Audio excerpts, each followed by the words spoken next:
Китепти урматтуу мусулман бирдоган сүйүп окуш керек. Сизди ийгиликке жеткизе турган 3 китеп бар. Сизди ийгиликке, жакшылыкка, бакытка жеткизе турган 3 китеп бар. Алардын биринчиси Кур'ан-ы Карим. Кур'ан-ы Карим кантип байлыкты, кантип немени рызыкты башканы үйрөтүшү мүмкүн дешиңиз мүмкүн. Себеби көп адам ушундай. Себеби Кур'ан окубайт. Мисалы үчүн ойлон жана байы, Бедный богатый папа, Роберт Кийосаки, Бедный богатый папа, Думай богатый, ойлон жана бай, ушул сыяктуу китептерди, бизнеске айыт, бизнес тууралуу китептерди көбүн окуп салгандар бар. Бирок өзүнүн дини, өзүнүн Аллахтын сөзү болгон Кур'анды окубагандар көп. Баштан аяк мисалы үчүн окуп чыкпагандар толтур азыр. Дегел окуган билбегендер көп. Бир үйүнүн бурчунда чаң басып жатат да Кур'ан. Же жок эле жок Кур'ан үйдө.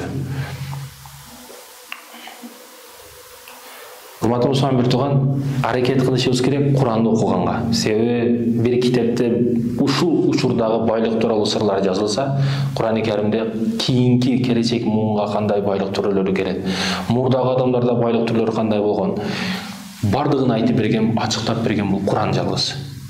Сиз тарыхтан биздин кыргыздардын кыргыз тарыхын, дүйнө тарыхын окушуңуз мүмкүн. Бирок өткөндөн кийин, адам өлгөндөн кийин эмне болот, аларды окуй албайсыз. Тарых эч кайсы китептен. Бирок Кур'ан-ы Карим адам төрөр электе мурда, адам атадан мурда эмне окуялар болгон. Өлгөндөн кийин адамдардын жашоосунда, өлгөндөн кийинки дүйнө аалам эмне болот, бардыгын айтып берген, ачыктап берген. Байлык болсун, химия болсун, астрономия болсун, илим билимдин бардыгы топтолуп келип Кур'анга келе турган китеп бул Кур'ан. Себеби бул жерде Аллахтын сөзү. Бир дагы тамгасы өзгөрбөгөн, точкасы өзгөрбөгөн бул эң ыйык китеп Кур'ан-ы Карим. Буну окубай өзүнү кайгыртып, сыгылтып, проблеманын ичинде жүргөндөр албетте ушуга ылайыктуу. Себеби Кур'ан деген чечме турса, Кур'ан деген бар жокту чечип бере турган эң ыйык китеп турса, бул жерге эми ушул сөздү айтыш керек. Отко айдаса бир жерге качат. Отко айдасаң блокко качат деген эң туура ушул. Ушул сөз буларга туура да. Ал эми экинчиси ойлон жана бай. Ойлон бай китеби сизди бай, ийгиликтүү кылышы толук түрдө мүмкүн, эгер аракет кылсаңыз. Аны жөнүндө окуп койбостон ошого амал кылып аракет кылсаңыз. Туура, шариятыбызга, динибизге туура келбеген жерлери дагы көп. Бирок пайдалуусун аласыз. Пайда жер бере турган жерин аласыз. Ал эми үчүнчүсү Вавилондун эң бай адамы. Муну да окубаш керек. Бул жерде айтыла турган эң чоң максаты ойлон байыда ойлонуш керек чындап. Ойдун күчү айгинелет бул жерде. Бирөө ойлонуп тапты, ойлоп тапты.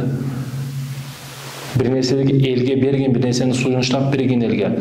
Аллах Таала бир нерсени берер учурда пенделерине, аны Аллах өзү кылбайт, пенделерин колу менен кылат. Пенделерине ойлорду, идеяларды берет. Алар колу менен жасап, элдерге сунуштап тартуу кылат. Аллах мүтөл асмандан түшүрүп койбойт бир нерсени берер учурда. Аны бирөөгө идея кылып берет, бирөөгө себепчи кылат, бирөөгө жардамчы кылат. Айтор ошентип бир нерсе идея сунушталып дүйнөгө жаркырап жайылып чыгат.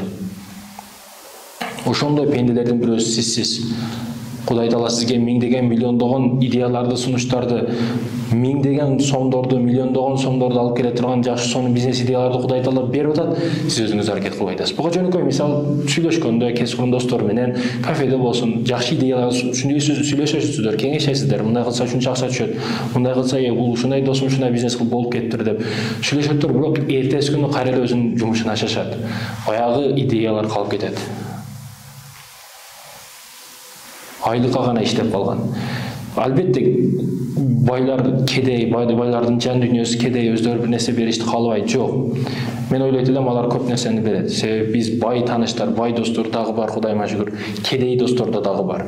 Кедей достордон чындап беришем болушту, беришем болуш керек экендигин үйрөнүп сабак алабыз.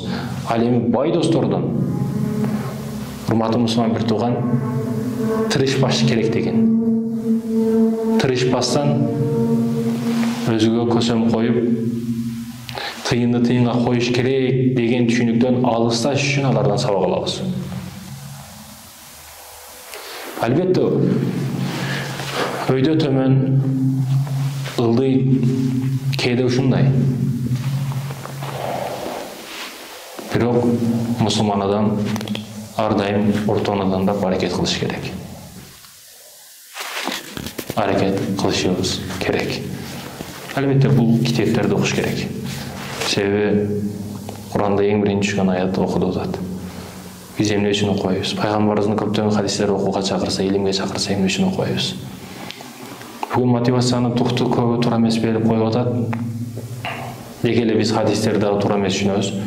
Пайгамбарыбыз саллаллаху алейхи вассалам Аллахка чындап тобокел кылганыңарда куш сыяктуу куш саарлап учуп чыгып кетет уясынан, кайда курсагы тоюп кайтып келет дейт. Буну туура эмес түшүнөт көбү. Учуп кетет экен, кушка рызкы берип аткан Кудай мага дагы берет дейт. Жок, Кудай Таала аракет кылганга берет. Ал куш жөн жаткан жок уясында. Мага рызк келет экен деп жатып алган жок уясында. Ал чыгып учуп кетти, бир нерсени издеп кетти. Өзүнүн рызкын издеп кетти. Ошон үчүн Кудай Таала аларга берип атат рызкыны. Ошол сыяктуу урматтуу мусулман берип турган аракет кылышыбыз керек. Рызкыбыз үчүн белгиленген рызкыбыз бар, бирок ошого жетишке аракет кылышыбыз керек.